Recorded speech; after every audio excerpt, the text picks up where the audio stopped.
Pozdrav ljudi, dobrodošli u novi video na mom kanalu. Danas ćemo prankat moju baku.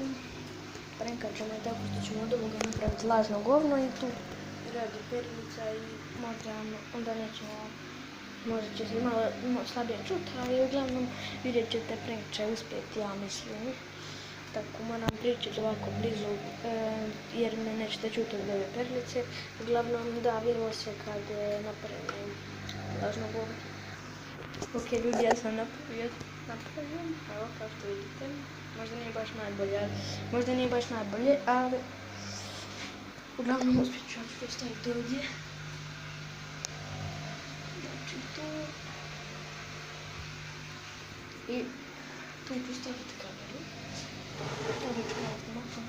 Stavit ću kameru i evo kao što vidite tu je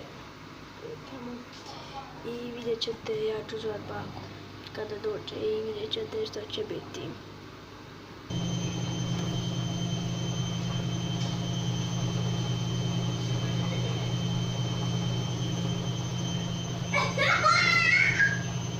Šta je ovo?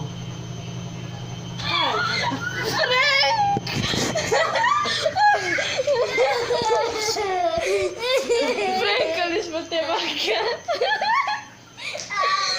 Kakav prank. Sestro, može, šta je ovo, čokolina? I još sam prank na baki. Ljudi, pozdrav, like, share i subscribe do sljedećeg videa.